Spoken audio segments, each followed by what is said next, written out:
Terima kasih saudara Anda masih menyaksikan Rumah Pemilu. Anggota DPR fraksi PD Perjuangan Said Abdullah yang gambarnya ada di amplop yang dibagikan pada jemaah masjid di Sumeneb, Jawa Timur ini membantah jika kegiatannya diartikan dengan politik uang. Kata Said, kegiatan bagi-bagi amplop terjadi di Masjid Abdullah Shehan Bagraf, Kabupaten Sumeneb, Jawa Timur yang merupakan masjid peninggalan dari orang tuanya saudara. Said menambahkan kegiatan bagi uang itu telah rutin dilakukan tiap tahun sebagai kewajiban dirinya mengeluarkan zakat.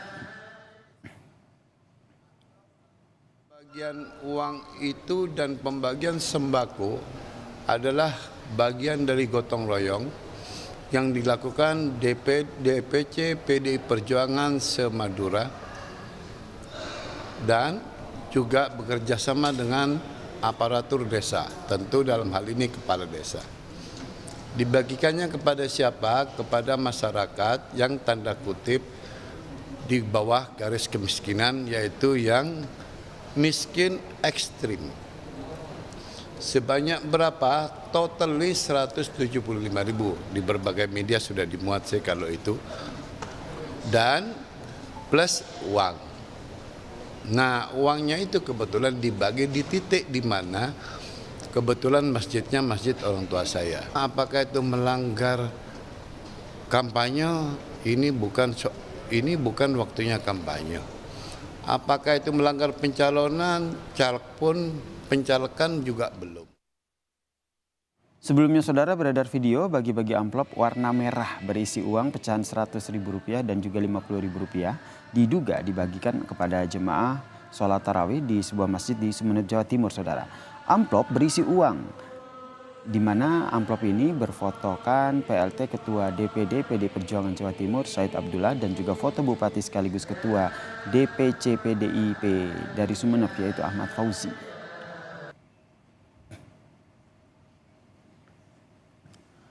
Terkait video yang memperlihatkan bagi-bagi amplop yang bergambar foto salah satu politisi PD Perjuangan yang dibagikan di sebuah masjid ini, kita ulas lebih dalam bersama dengan pengamat pemilu yang juga merupakan pakar hukum dari Sekolah Tinggi Hukum Indonesia Jentera, Bang Frits Edward Siregar yang telah bergabung bersama kami di Rumah Pemilu. Selamat sore, Bang Frits. Selamat sore Bang Yasir. Bang, melihatnya seperti apa nih bagi-bagi amplop? Memang sudah ada klarifikasi yang tadi sama-sama kita dengarkan, tapi dari Bang Frits sendiri sebagai mantan Bawaslu, sebagai pernah menjadi komisioner Bawaslu dan juga pakar pemilu, melihatnya seperti apa?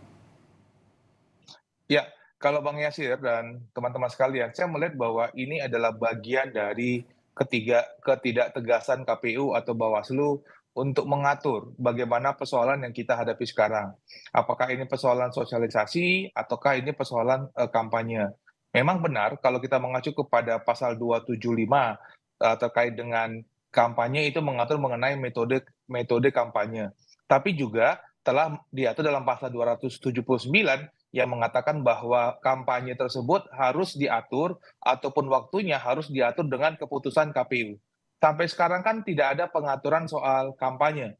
Dan kalau kita mengacu kepada peraturan KPU, KPU selama ini mengacu kepada peraturan tahun 33 PKPU 33 2018. Itu mengacu kepada pengaturan kampanye untuk tahun pemilu 2019. Jadi kalau sekarang kita mengatakan apa yang terjadi sekarang ini kita dalam keadaan di mana ketidakaturan apakah ini sosialisasi dan atau tidak ada aturan kampanye. Dan kalau kita melihat di dalam proses misalnya apakah ini masuk dalam konteks politik uang. Pertanyaannya adalah siapa yang sebagai pelaku politik uang ya? Padahal calegnya belum ada. Dan kemudian balonnya juga belum ada. Kalau Berarti masuk ini dalam kan adalah kategori curi start kampanye gimana, Bang? Kalau mungkin itu masuk dalam kategori start kampanye, kampanye kapan, Bang? Kan belum ada pengaturan, Bang, kampanye kapan. Kita bisa mengatakan sesuatu itu di luar jadwal kalau jadwalnya ada. Betul. Ya kan, Bang ya? Bang Yasir ya. Sekarang kan jadwalnya tidak ada. Karena jadwalnya tidak ada, jadi tidak ada kita katakan di luar jadwal. Kalau katanya ada namanya curi start kampanye. Pertanyaan saya, start kampanyenya kapan, Bang? Kan tidak ada pengaturan soal start kampanye. Jadi Jadi baiknya menurut kalau Anda apa saya yang harus dilakukan oleh Bawaslu sendiri menyikapi hal ini? kalau saya melihat pertama, KPU itu dan Bawaslu harus mengeluarkan satu peraturan Mhm. mengenai bagaimana cara kita mengatur proses yang sedang terjadi sekarang. Sekarang kan tidak ada pengaturannya. Dan yang kedua, Bawaslu mulai memanggil. Saya meminta Bawaslu untuk segera memulai memanggil pihak-pihak yang melakukan kegiatan-kegiatan yang dianggap sebagai sebuah starting kampanye. Dapat diberikan sebuah klarifikasi, dapat diberikan sebuah pernyataan bahwa ini tidak boleh dilakukan atau sebaiknya jangan dilakukan. Kan sebagai pengawas pemilu harus ada tindakan dari pengawas pemilu untuk melihat hal-hal seperti ini. Merujuk dari poin pertama yang tadi Anda sampaikan, Bang, itu berarti memang selama ini belum ada aturan yang tegas atau memang ada pembiaran hal ini terjadi? Karena kalau kita lihat ini informasinya sudah dilakukan dari beberapa tahun yang lalu, Bang. Ya, kalaunya kita lihat, Bang, kalau kita misalnya mengacu kepada proses apa itu kampanye dan kemudian di pasal 279 di mana dijelaskan kepada kampanye itu harus diatur dengan sebuah surat keputusan dan Mhm. KPU juga untuk pemilu 2019 Mhm. sudah ada pengaturan soal bagaimana pengawasan, bagaimana kampanye dan Bawaslu juga sudah mengeluarkan pengawasan kampanye. Tetapi kan untuk pemilu 2019, Bang, sekarang kita dalam proses persiapan pemilu 2024, di mana ada peraturan terkait pengawasan kampanye, terkait untuk pemilu 2024. Persoalannya kita tidak menemukan itu. Memang seandainya sudah ada jadwal, seandainya sudah ada Mhm. pengaturan, kan Mhm. itu kan akan membuat para pihak lebih berhati-hati, lebih melihat. Sederhananya Bang Frits, ini berarti tidak bisa di-follow up, dalam artian tidak bisa diberikan sanksi ataupun teguran terkait dengan hal ini, atau bagaimana?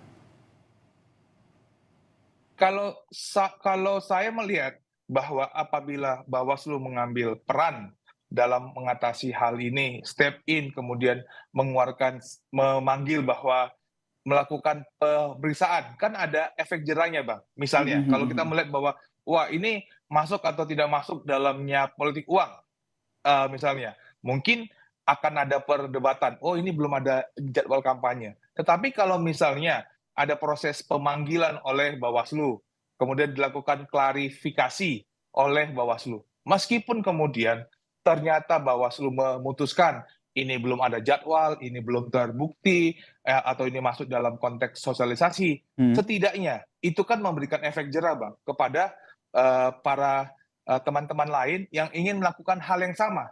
Tapi seandainya kalau pengawas pemilu juga tidak bertindak, maka yang muncul adalah ya sudah, Akan saya semakin melakukan banyak ya. Jadi apapun. menurut Anda mendorong bahwa Bawaslu punya langkah untuk melakukan hal ini ya terkait dengan menyikapi bagi-bagi amplop yang ada di masjid ini ya Bang Frits ya? Ya, Baik. saya Mhm. saya berharap bahwa Bawaslu sebagai pengawas pemilu bisa melihat bahwa hal ini mungkin juga terjadi di berbagai tempat kan, dan perlu ada pengaturan, kecuali Bawaslu mengatakan bahwa, Baik. ini Mhm. sesuatu yang boleh, silakan lakukan. Baik. Nah, kalau Mhm. itu kan lain berarti kita punya cara Heeh. melihatnya. Kita nantikan ya seperti apa nih kebijakan yang dikeluarkan oleh Bawaslu menyikapi hal ini. Terima kasih pakar pemilu sekaligus pakar hukum dari Sekolah Tinggi Ilmu Indonesia Jentera, Bang Frits Edward Siregar telah berbagi informasi di Rumah Pemilu. Salam sehat, Bang.